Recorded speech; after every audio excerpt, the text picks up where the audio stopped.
And now it's time for Power of Prophecy with your host, former professor at the University of Texas at Austin, career United States Air Force officer, and best-selling author, Texe Marrs.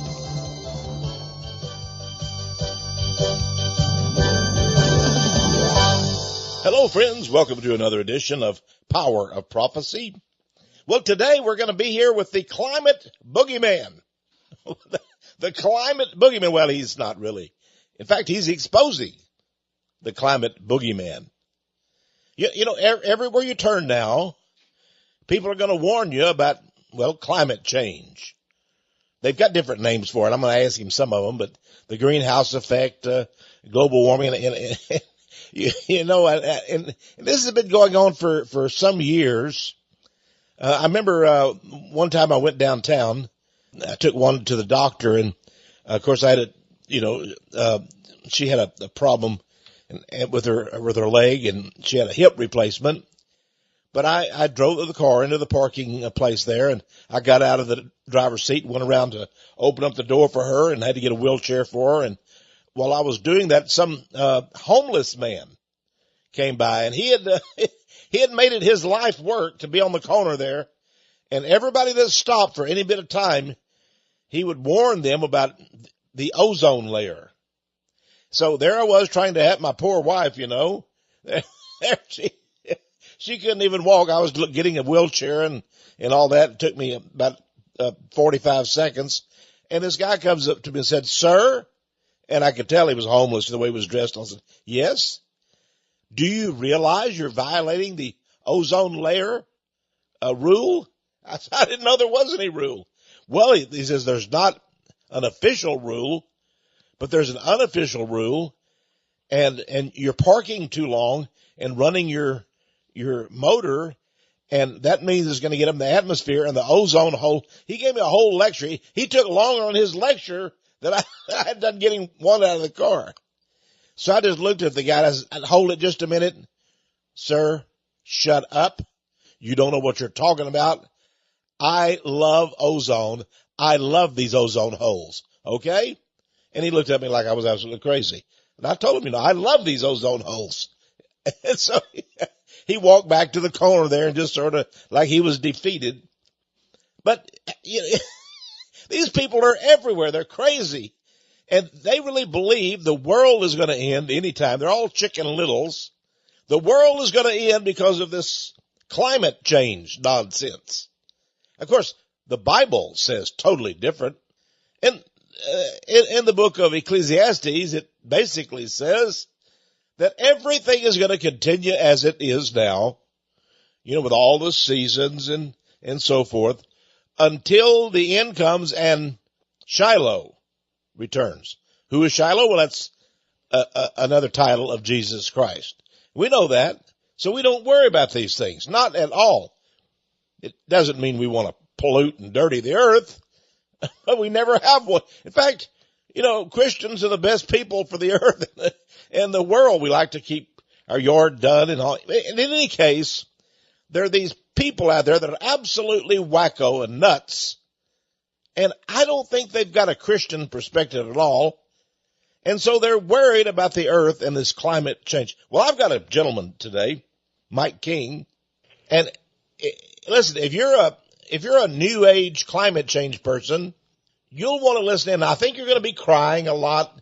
Oh, you're going to be just moaning and groaning, and you can't believe that two adult men don't believe in global warming, and we're climate deniers, and we should be put in prison for it. We should be locked up and all this, and you're going to have to go to your safe space so that you don't melt like a snowflake. And I understand that, but I'm sorry, but I want you to listen in because we love you and we'd like you to not get infected with this disease. This is a disease and it's infected the world, and we're going to try to get you out of it. We're going to get you, first we're going to take your toes, we're going to pull them out of the muck, and we're going to go all the way up to the tip of your head. We're going to get you out of all that mucky and that junk stuff. Because I've got an author here named Mike King, M.S. King. Now, if you've got some of Mike King's books, they're great books. And I don't know how he does it, but he just goes after these controversial subjects. And he talked about the bad war. Now, you've heard about the good war, World War II. But according to Mike King, there is no good war. There's only bad wars. And World War II might be the baddest of all. Well, he wrote a book about it, and boy, did that ever cause controversy, because you're not supposed to say that. You're supposed to say there are good wars and bad wars and et cetera. But he said just the opposite. Man, did he ever cause controversy. But we offer that book here in the ministry, The Bad War, and we like it because it's true. And that's the thing about Mike King's books. His books are all true. They give you facts. They give you data. This is hard stuff here. And all of the world you'll find is absolutely nuts. But Mike King is right on top of it all. Don't worry. We'll lead you through the muck, and we're going to have a good time doing it. Mike King, welcome to Power of Prophecy. Hi, good afternoon, Tex. Very good to be with you again. Well, I didn't know if I would see you again. We had this hurricane here in Texas, and Harvey, and I thought maybe we'd all be gone. I guess I thought it was going to precipitate a climate change, and we'd all be just vanished. I'm glad I hear your voice again. Yeah, you never know when we're all going to be drowned. Once that Antarctica starts to melt, we're all going to be underwater. We're going to have to find a mountaintop. That's true, yes. And now I understand y'all had a big hurricane several years ago, and the big boy, the governor, he made a big deal of it with President Obama. What was that? Was that a hurricane up in New Jersey? Oh, Sandy. Oh, yes, Sandy, yes. Now, you guys still have not gotten over that, huh? 1 week before the election, it got Obama reelected. Wow. Well, he deserved it because he did so much to stop global warming. Well, he once told a mob in Berlin, a huge crowd in Berlin, this is the moment where, and this was, he was running for president, and it was very strange. He was giving a speech in Berlin while he was a candidate, and it was 200,000 German imbeciles showed up to cheer him, and he was talking about, let this be the moment when we determined that the sea levels would, recede, would not rise anymore. I guess Christ calmed the waters. Obama was going to make them recede. Wow. Well, that's well. Let me ask, before we get into this, I want to ask you about some things that have occurred in the world, and if they're true or not.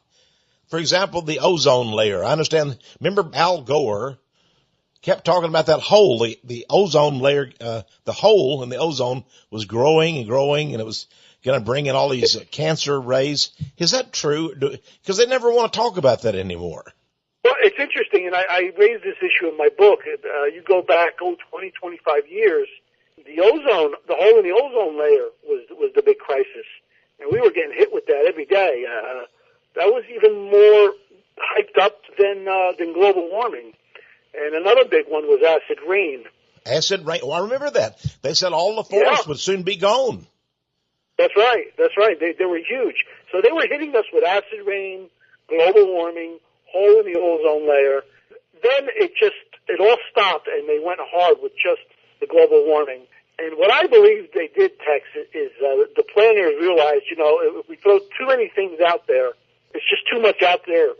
Gets too complicated for people. We want to give them one boogeyman to focus on. And they just dropped the hole in the ozone layer and the acid rain like a hot potato. I haven't heard about that in years. They don't talk about it anymore. I mean, what happened to it? Yeah, and we have forest here in Texas, East Texas. We have what they call the big thicket, and it's they say some people haven't even gone in certain areas of the big thicket. But it's as big and as much a thicket as it was when I was a little boy. Yeah. Well, all of their predictions and forecasts have never materialized. And mind you now, this is 40 years. The global warming hoax was born in 1979. Those were the first so-called scholarly articles appeared in 1979. So we're almost going on 40 years. And at that time, and you can look up, I've got some of these reproduced in the book, Climate Boogeyman, but they were making 20, 25, 30-year forecasts. We should have been wiped out 10, 15 years ago, but they just keep pushing doomsday up another 20, 30 years. So it's always something that's in the distant future. But this began 40 years ago, and all of their forecasts have been proven wrong because they're based on phony data.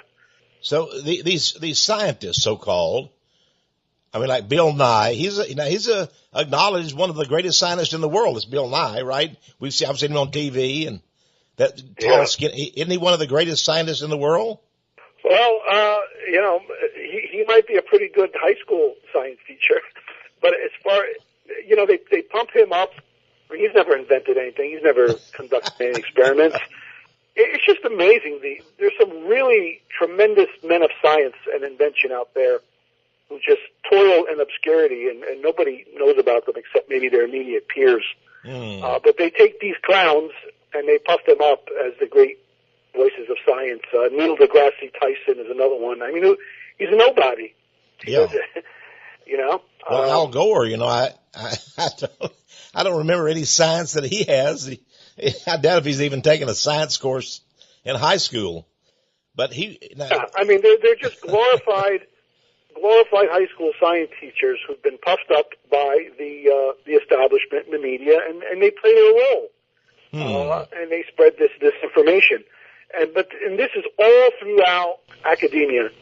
You look closely, that all of the so-called research being done into this climate change / global warming, 100% of it, let me qualify that, I'll say 99% just in case, virtually 99 to 100% of all global warming, climate change, quote-unquote science is either directly funded by a government entity, such as the U.S., the EU, the state of California, the UN, et cetera, or a left-wing foundation. Wow. So you have money and politics driving this thing, and these are the two most corrupting influences known to man, money and power. And the entire fake science is completely steeped in this. And whenever you see one of these global warming authorities spouting his nonsense, just do a little research to him, and he's either getting a grant from a left-wing or a government entity, or he's working for a university that is heavily funded by the government. And, and a lot of these guys, otherwise they would not even be eating, There's but there is a multi-billion-dollar gravy train that is feeding the scientists. And you put that kind of money out on the street, Tex, it's like putting horse manure on a hot sidewalk on a hot Texas day. The flies will come on their own. Oh, no. Put that kind of money out, and you will get a certain type of individual who will say, well, listen, I want to study this. I think you may be onto something here. So that's the way it works. They don't have to physically recruit a scientist and say, hey, do you want to lie for us? No. If you're involved in the field, you know darn well that if you want to conduct some kind of nonsense study confirming global warming / climate change, the grant money will be there, and lots of it. So that's how they operate the scam. Well, I'd recall there's so many of these scams out there, according to the climate change people. But I remember one of them, I think I was this is over 50 years ago, but this was a big one. And I remember reading about it in National Geographic and Reader's Digest, but evidently they said that the desert, the great, Sahara Desert, in Africa was growing. And it was growing, it was galloping, and like 10 or 12 feet a year it was growing. And they said, by the year 2000, there would be no life anywhere on the African continent because it would all be Sahara Desert. And that, these huge, big waterfalls they have there and all that would all be dried up. And it caused me some concern. I'd never heard about that before. But then about 20 years later, I was just reading this little bitty article, like on page 48 of the newspaper. And it said that had reversed itself. And suddenly the desert started getting smaller. So I don't know how the scientists figured that was going to get bigger and then smaller. And, now they have gone down and they've got the kids. This is sort of a sad thing, but I remember seeing these pictures of these children who were crying, Mike, because they had seen this film about the polar bears dying. They couldn't swim, they said, and they were trapped on some iceberg that had melted. And there were these polar bears, and they couldn't swim very far, and they were all going to drown. And these kids, they had them all crying. They said this is because of global warming. All these polar bears were going to drown. That was a pure hoax, wasn't it? Oh, it's a total lie. I mean, so much of this is, well, all of it. It's not a question of the scientists that made an error and the error got institutionalized. This is all concocted. The business behind with the polar bears, it's completely the opposite. They really got bold with the polar bear lie. The polar bear is the poster child of climate change, global warming hoax. But a few facts about the polar bears. They've been known to swim for days on end. In fact, the record for a polar bear that has been tagged, they have these devices, I guess, they tranquilize them, they put a device around their ankle and they could track them. They once tracked a polar bear swimming 900 miles nonstop over a period of 10 days. Man. That's what they do. I mean, they have so much blubber that they're buoyant, so swimming for them is essentially effortless. They swim. It's probably easier for them to swim than it is to walk. So they can swim hundreds of miles. So they can even swim up. I mean, imagine swimming from like New York to Cleveland nonstop. And yet they show these images of polar bears who appear to be in the middle of nowhere swimming, and that's to give you the impression that they have nowhere to go because everything is melted. But it's completely nonsense. Even the cubs, within a few weeks, they can swim for a couple of days on end. So, and apart from that, even though the Earth is not warming, the irony is, Tex, when the weather is a little bit warmer, the polar bears thrive. They prefer a little warmth to extreme cold. Because they are primarily ice hunters. So they like to, what they'll do is they'll smash the ice with their paws and then, create a hole, and that's how they catch their seals. But when winter is a bit colder and a bit longer than usual, the ice gets too thick and the bears struggle. They have to go and scavenge. So everything is upside down that they tell us. Wow. So, it's perfectly normal for a bear to swim hundreds of miles, and it's normal for bears to scavenge for food and like in dumpsters and things like that. But all of it, I mean, there was a picture in the New York Times on the cover. This was a few months ago. They had pictures of polar bears scavenging through some dumping ground in Alaska, and that was their evidence that they have no place to hunt, so now they have to scavenge. That's a complete lie. All bears scavenge. Whether it's a black bear, grizzly bear, polar bear, they're all scavengers. The polar bear is a hunter and a scavenger, but they'll do both. So that's what they do, Tex. They do selective evidence. They'll take a picture of a polar bear swimming in the middle of nowhere, and they'll use that to prove something that is not. Or they'll take a picture of a polar bear going through a dumpster, and they'll use that to prove that there's no food for them. And people will buy this nonsense, especially the kids. And so now they form an emotional attachment to the global warming hoax.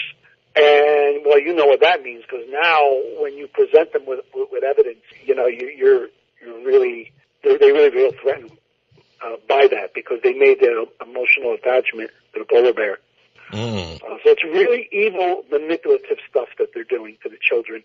And this has been going on so long that many of those quote-unquote children are well into adulthood now, and you still can't get this nonsense out of their head because of what they learned when they were little kids about the polar bear.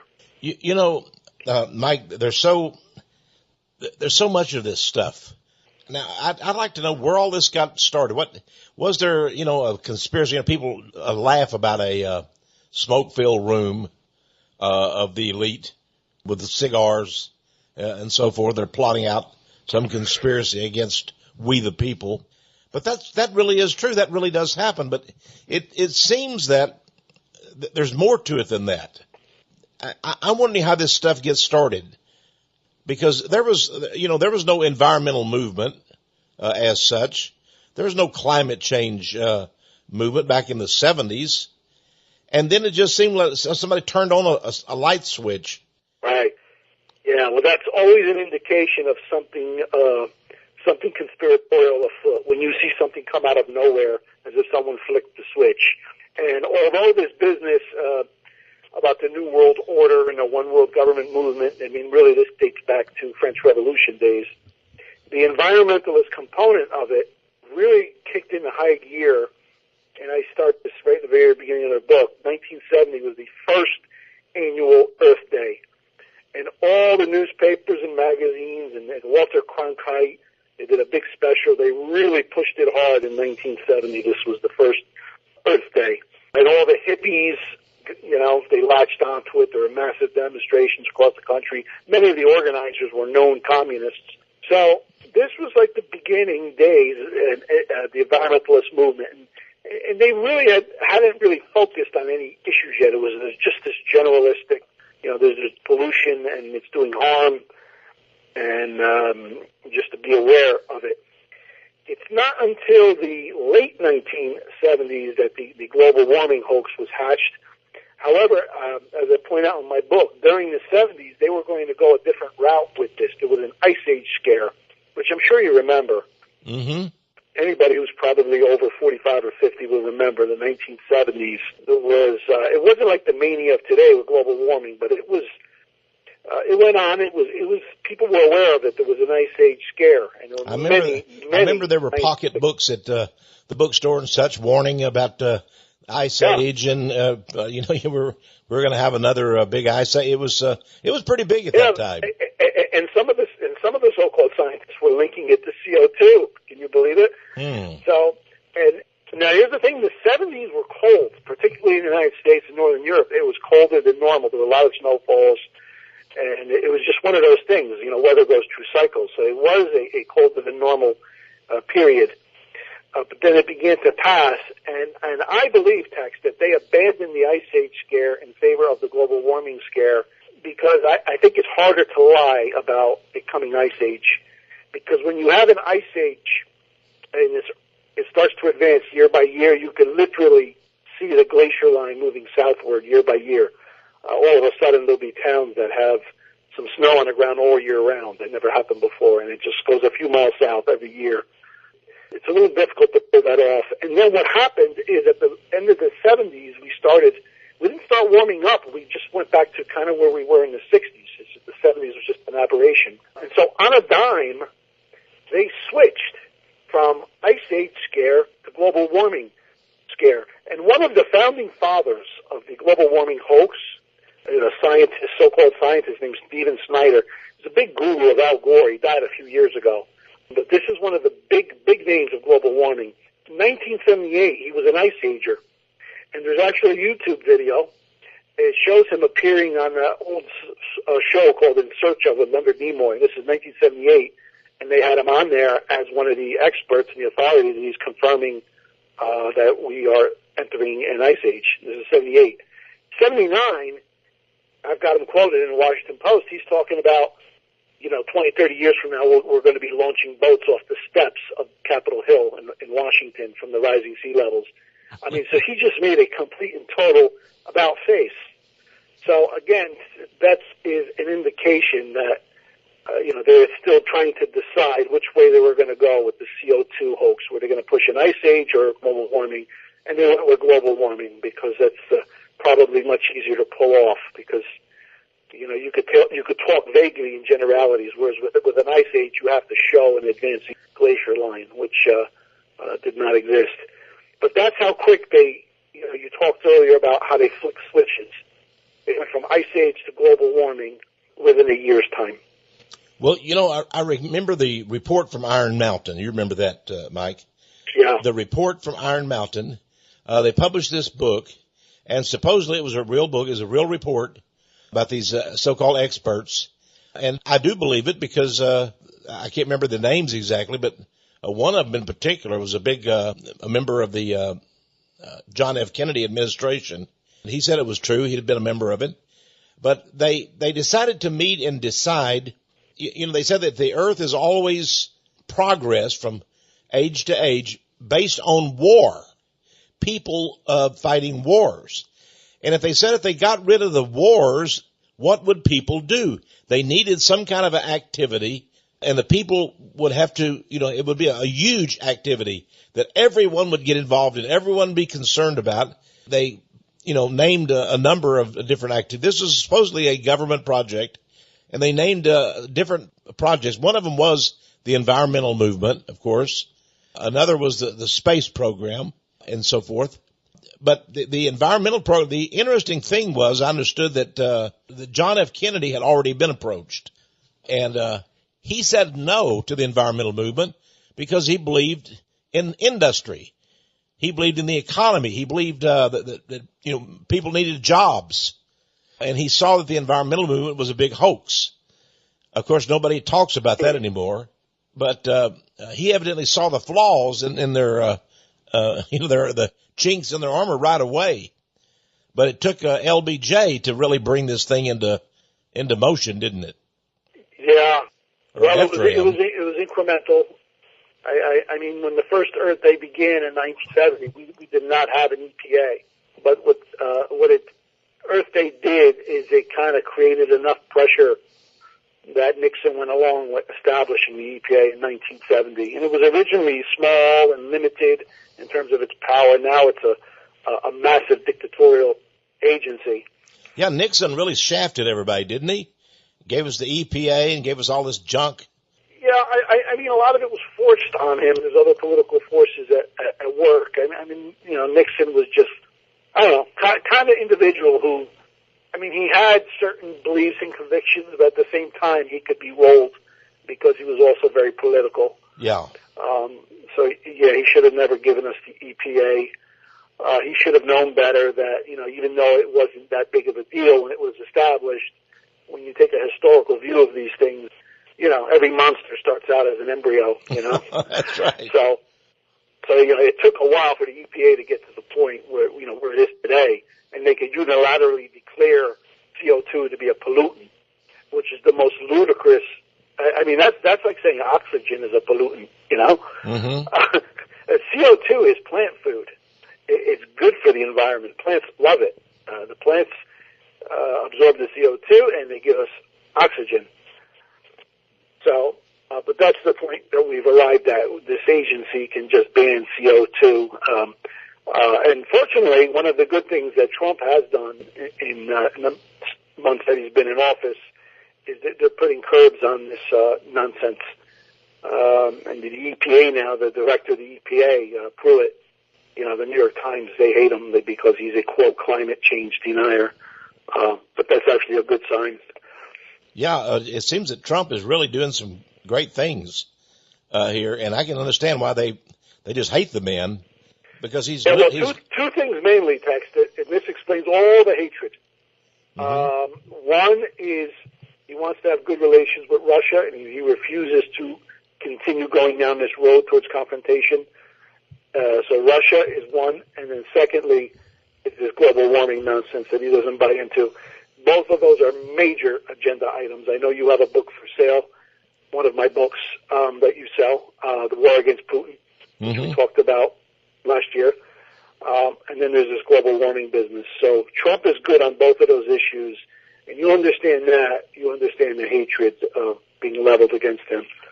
Oh, you really do. He killed this Paris climate treaty and all that. That was just astonishing. I give the guy full credit. There are things that he's done already that I have to applaud, and to think what we would have gotten with Hillary Rodham Clinton. Man. Oh, my goodness. Yeah, I mean, we would be really on the brink of war already. We really would. Well, Mike, we're going to have to take a little break here, and we'll be right back with the second half. We got a lot more to cover on this climate boogeyman. Let me just give you the subtitle of it. It's the criminal insanity of the global warming and climate change hoax. It's a hoax, folks. Don't believe it. Things are going to continue just as they are. Right now, we're going to have weather bad, weather good, but it's going to continue. The climate change is a hoax, and Mike King is going to tell you more about that when we return. You're listening to Power of Prophecy.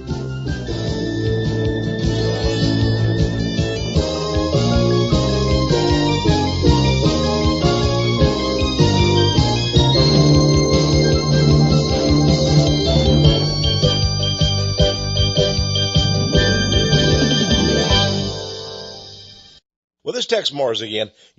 This book, Climate Boogeyman, it's the best book I've seen that talks about climate change from a sane standpoint. Now, you would think, well, now some people would say, well, golly, I don't know if I can take all these statistics. And listen, this is not just statistics. This talks about people. This is everything you'd want to. I've never seen a book like this. Pictures, all kind of pictures in it. And by the time you finish this, you'll understand what's going on. The New World Order will save the earth. You see the connection there. The New World Order will save the earth. Of course, it's the elite. And of course, there's a huge climate tax scam involved in this. They want to tax you more. And I'm going to ask Mike King about that in just a moment. But I want you to have this book. And listen, we're offering, it's a big book. It's almost 200 pages or so. And it's a large format. It's about twice as big as the typical book. Okay. So it's one of these large books. And I think you'll just enjoy it so much. And, listen, it's not the kind you put in your back pocket. It's not a little pocket book. It's a big book. And it gives you all these pictures. This is just a terrific book. And I don't know of anybody that could do this except M.S. King. He's done it with other books. He did it with a book on Putin, which, by the way, we have. If you'd like to call us on that, you'll find out why these lying dogs of the press want us to hate Putin and the Russians, and why they're trying to claim, this Russia conspiracy, which is nonsense. But M.S. King has a book on that, and we offer that. So we have these various books, but this, I think, is one of the better books that M.S. King has done. And I hope he keeps offering books like this, because they're unique, they're really, really needed. And, you can give this to friends, and they'll see it, they'll read it. And it's just a great book. Now, we're going to offer it to you for just $20. All right, $20. That's a good deal. Well, please add $5 shipping and handling, a total of $25. As for the book, Climate Boogeyman. Climate Boogeyman. Hey, I like that title. Climate Boogeyman.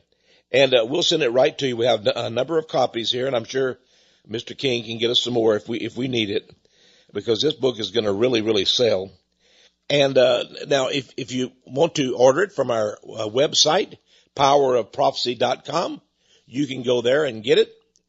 If you use your charge card, of course. If you want to order it here at the ministry, do so. You can send us $22. That'll take care of the postpaid. We'll ship it right out to you. And as you know, we don't play around here. We get books out immediately. Why? Because we respect you, my friends. We know. Listen, when you order a book by mail, there's going to be some delay because of the mail, but we know you want your books, and we're going to work overtime if necessary to get these books to you. I've never understood, Jerry, how, you order a book and they say, please allow 3 weeks for shipping time. What is that? We put these books out within a couple of days at the most. So we're going to get it right out to you. You call us if you don't get it, but you'll get it right away, and just give a little bit of time, of course, for the mail. We have this book for you. Climate Boogeyman, $25. Now, here's how to phone us. Toll free, 1-800-234-9673. 1-800-234-9673. You can write to us as a check or a money order, or cash, $25.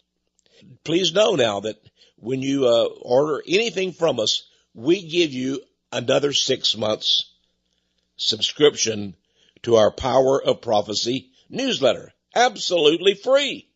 Okay? We'll do that for you. We automatically update our files every time you order from us. So, again, our address is 1708 Patterson, Patterson Road, Austin, Texas, 78733. We've been here about 35, 40 years. It's the same place. We like it here. We're out in the country. It's not so much country anymore. Austin's really, really growing, but very pretty out here. We like it. All the animals and so forth. We got all kind of animals, don't we, Jerry? Human and otherwise. Oh, man. But in any case, here's the book again, one last time. Climate Boogeyman by M.S. King. And now let's return to our regular show. And M.S. King is here with us on the telephone from New Jersey. Are you still from New Jersey, Mike? Yes. We would like you to come down to Texas sometime and see us. You know? Yeah, I would like that. Never been to Texas. I did Arizona once. I flew over you guys, but Now, on page 37 of your book, I was reading about this ad campaign they had on TV, and I saw that ad. Tell us a little bit about that, who was involved in it, and what they claimed. Yeah, that was known as the We Can Solve It campaign. It was a big marketing push.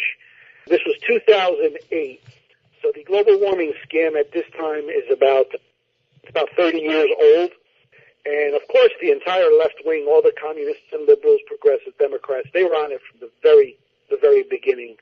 So now they wanted to expand the scam by trying to remove that leftist taint from global warming. So the whole idea was to convince people that hey, this isn't political. You know, it doesn't matter what your politics are. It's our planet. You know, we're all going to die together. Mm-hmm. So to that end, they televised a series of TV ads. So, I mean, big money was put into this. And I'll give you an example. One of them featured former Speaker of the House, the quote-unquote conservative Newt Gingrich, and at the time, the current Speaker of the House, that would be liberal Nancy Pelosi. And so the TV ad depicts the two of them on a love seat at the beach with the shore behind them. And it's really nauseating. It starts off, she says, "Hi, I'm Nancy Pelosi, lifelong Democrat and Speaker of the House. Hi, I'm Newt Gingrich, lifelong Republican, and I used to be Speaker." And Pelosi continues, "We don't always see eye to eye, do we, Newt?" Gingrich, "No, but we do agree our country must take action to address climate change." Pelosi, "We need cleaner forms of energy, and we need them fast." Gingrich, "If enough of us demand action from our leaders, we can spark the innovation we need." And then Pelosi closes the ad, urges the viewer to go to wecansolveit.org. With another ad featuring the quote-unquote conservative Reverend Pat Robertson and the liberal Reverend Al Sharpton, who is a communist and a murderer. He has incited riots on numerous occasions that ended up in innocent white people being murdered. So I call him a murderer. And there he is on the love seat with Pat Robertson. Oh my! Wait a minute. Hold, let's get the picture. Let me get the picture of this in my mind here. Pat Robertson. Right there on 38, I have the pictures of the two scenes, Gingrich and Pelosi. Yeah, but I mean, Pat Robertson and Al Sharpton on a beachfront love seat together, talking about the need to solve global or climate change or global warming. That's and neither one of these guys knows diddly about it. I'm quite sure. No. But that was the whole idea, and they really never succeeded. They wanted to make this thing non-political and convince Republicans and conservatives that no, this is not a Marxist conspiracy. This is real. It's okay to be a conservative and believe in global warming. But this is the kind of stuff that has influenced the public over the years. And that's what's unique about my book. I debunk the fake science in very simple to understand language. You don't need any kind of scientific background to understand what's in climate boogeyman. But at the same time, I go heavily into the fake news and the hype and the marketing campaign. And I try to make it clear to people why it is that so many people came to believe this nonsense. And it's not because of the science. It's because of 40 years, Tex. They've been hammering us with this nonsense for 40 years. And like I said earlier, if you're 35 years old or younger, you were hit with it in school during the 80s and 90s. And now the younger kids are getting hit with it exceptionally hard. I mean, this stuff is mandatory. Every high school in America has an environmental science curriculum. So this stuff is being imposed on children. And that's a big problem because, it's going to get harder and harder to correct people on this as more generations of children pass through this brainwashing. Now, Mike, I'm sort of puzzled here because I have noticed that they're finding it harder to get people to believe this. I mean, you would think that it has worked. I mean, they've got Newt Gingrich and Nancy Pelosi, on a love seat together, pushing it and all that kind of nonsense.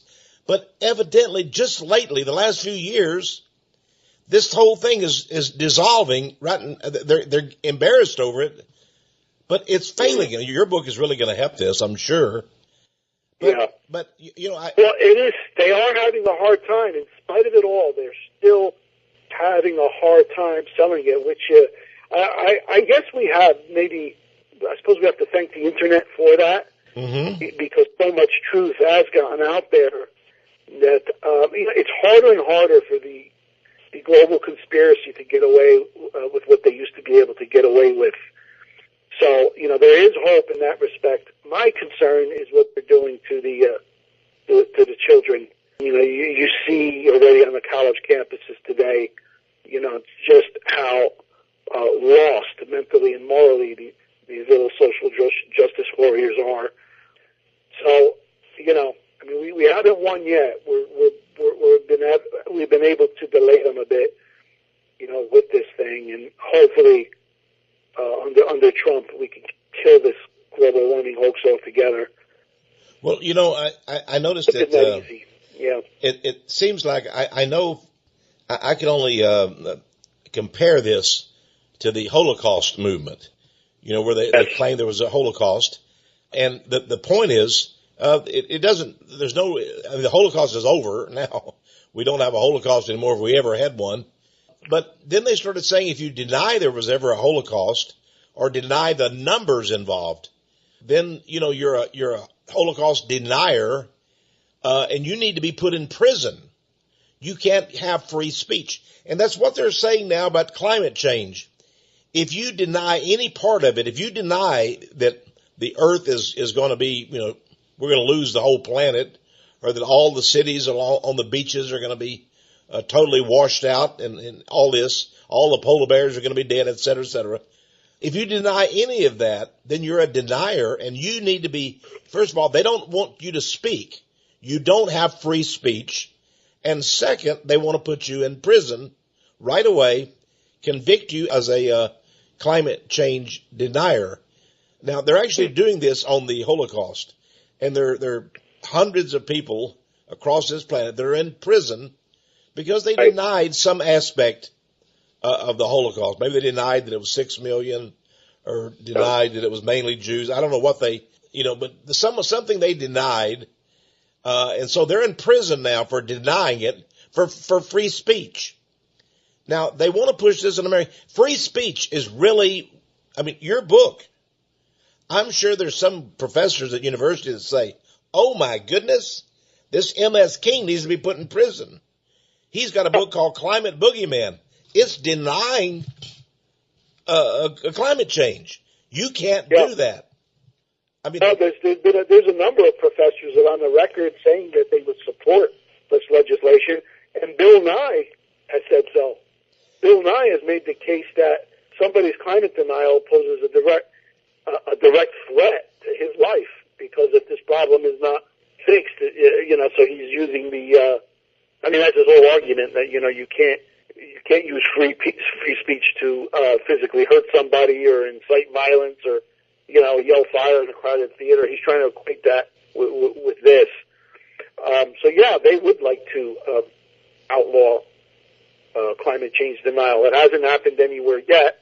I would imagine maybe one day you might see something like this happen first in Western Europe, where they're just totally insane. But yes, there are like 15 countries worldwide now that will put you in jail for Holocaust denial. So this, that alone tells you all you need to know about whether something is true or not. When you start threatening people with prison, it means you got something to hide. Oh, it's true. I wrote a book some years ago, Mike, called Codex Magica. In the book, it just so happens that there's a lot of pictures in it, and I have an illustration of a letter that I received from the Ku Klux Klan from the state of Tennessee, and the Grand Wizard there, whatever the Grand Poobah, whatever he was, wrote me this letter threatening me. So, I rather enjoy things like that.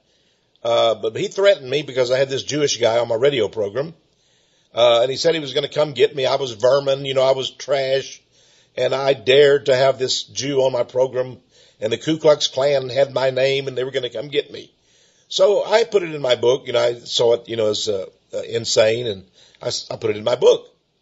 And then recently, they had this Southern Poverty Law Center that said Texe Marrs and Power of Prophecy are notorious anti-Semites. You know, they're with the KKK. And I'm trying to figure this out. Now, on one hand, I get a threat from the KKK, even put the letter in my book from the KKK, you know, threatening my life. On the other hand, the Southern Poverty Law Center says I'm with the KKK. And that's about like your book. Obviously, they're going to tag you and say you're a climate denier. But they don't really go to your book. No one is going to go to your book and read it. This is the problem. And they haven't read my books, nor your book on the bad war. That's the problem. They don't read our books. They make up these stories about them. And pretty soon, the Southern Poverty Law Center has all these Christian groups that are supposedly anti-Semite or racist or whatever. And it's all pure nonsense, isn't it?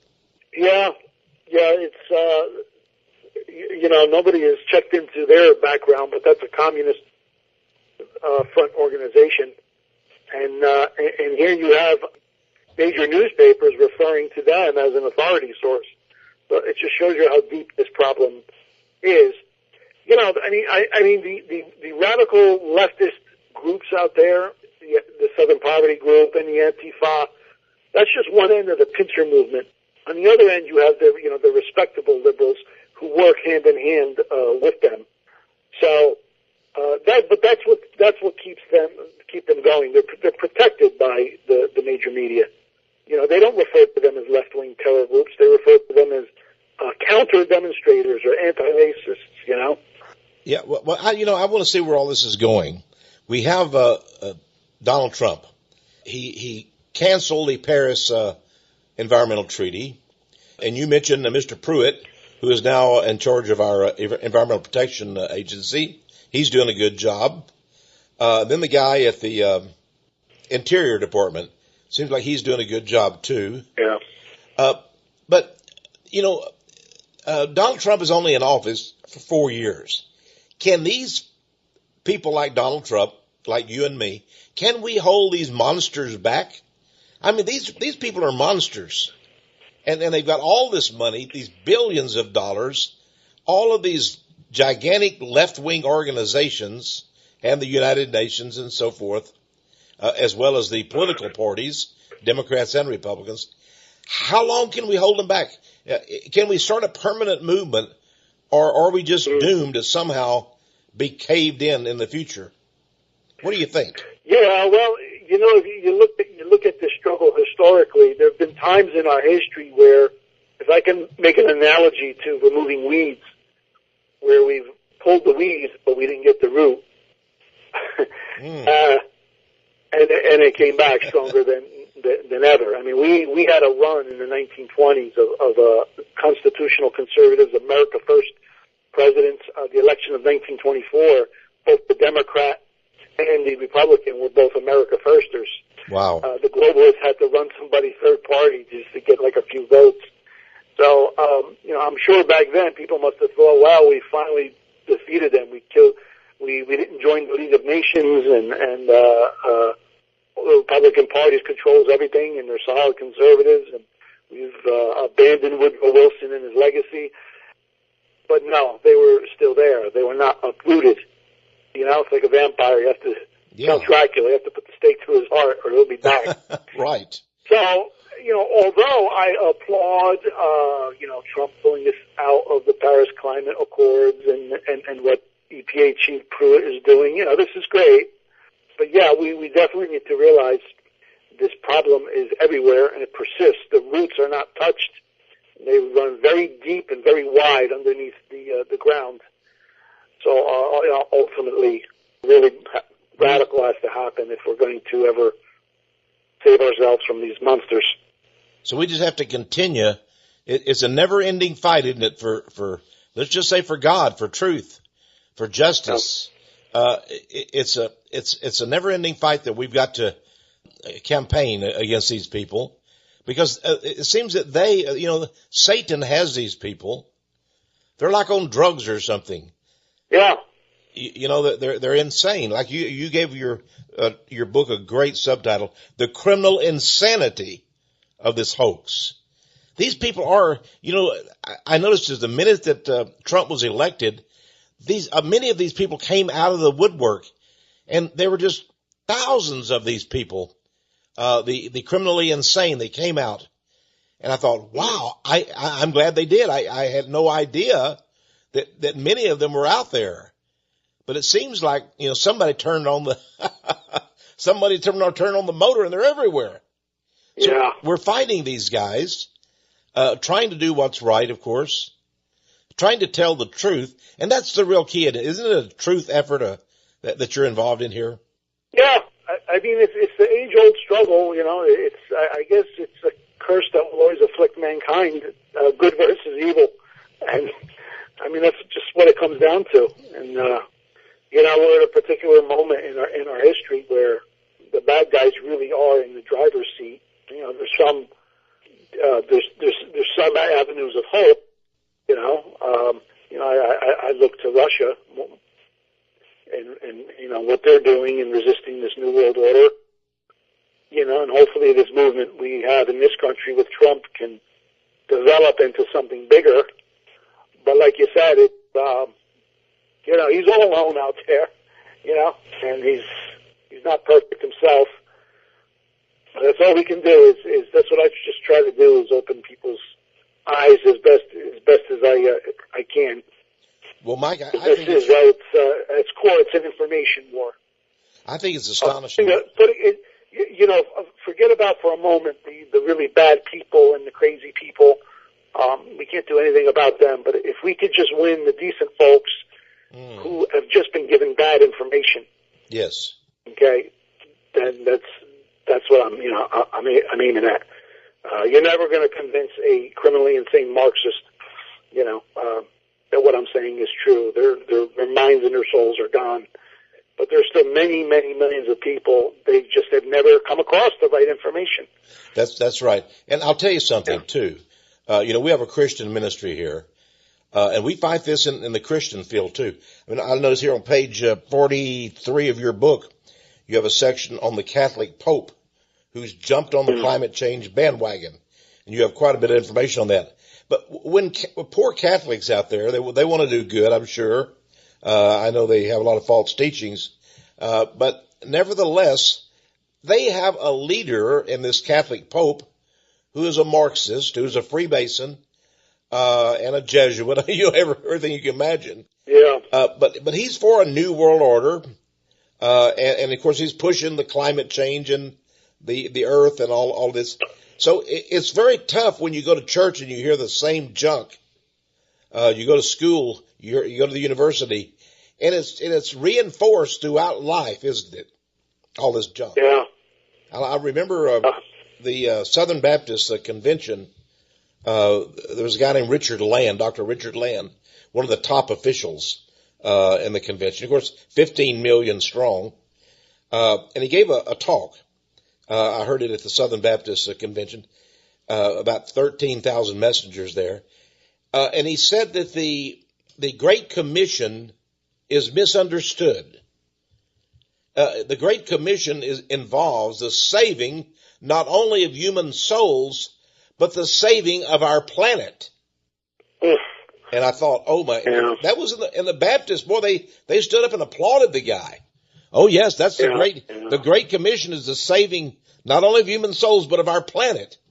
And I wrote the guy a letter. I said, "Are you insane? Are you nuts? You know, here this guy, you know, he's claiming but this is the same thing the Pope is saying." And that's right, yeah. And really the people out there, you know, I always recommend they just go to a little church, go to a mom and pop church, or have a home church. You know, it says in the Bible, where two or three are gathered in my name, there am I with them. Yeah. Because, you know, this is where you're going to see this, isn't it? At these huge churches and such. Yeah. Well, I mean, you know, the globalists have left no stone unturned. So any type of institution out there that has the ability to, you know, influence people, they infiltrated their agents. Now, whether it's universities or the press, of course they were going to go after the churches. So, you know, these communists and Marxists, they've infiltrated the various denominations, and it's been going on for many, many years. I mean, Stalin was once studying to become a priest. Right. And it's not a case of, you know, him being on the right path and then he went off the right path. He was probably at one time considering becoming a priest so he can infiltrate and destroy the church from within. And there's plenty of such characters. And you look at this Pope, he has a long history dating back to when he was a young priest of these communist affiliations. So I believe he's one such character who did infiltrate the church. You know, I suspect he's a homosexual. I have no evidence of that, but I'm just looking at the pattern of some of the people he's promoted. He's gone out of his way to promote some of the most radical priests who 20 years ago, when it was like unheard of in the Catholic Church, were openly calling for, you know, understanding homosexuality. Let's not condemn the act, and so on and so forth. You know, here in Newark, up here in the area, he appointed a new archbishop. He's Archbishop of Newark, and he was they have a grand cathedral in Newark, and he had a special ceremony, and he had homosexuals and cross-dressers in there as the guests of honor to say, welcome, I am your brother. I will not judge you, blah, blah. Yeah, he's big on not judging, isn't he? Yeah. Well, it's just astonishing. Of course, we have the same thing in the Protestant field too. It's everywhere you go. Well, you've done a great job on this book, and I want to compliment you on it. There's so much we didn't cover. I wish we'd had more time, but we talked here about the Pope, and there's, oh my goodness, let's see in here. Wow, it's just have a big section on Al Gore. Of course, he wrote that book, Earth in the Balance. Yeah. About the goddess religion, how it was so preferable because they believed in saving the earth, and he really favored the goddess.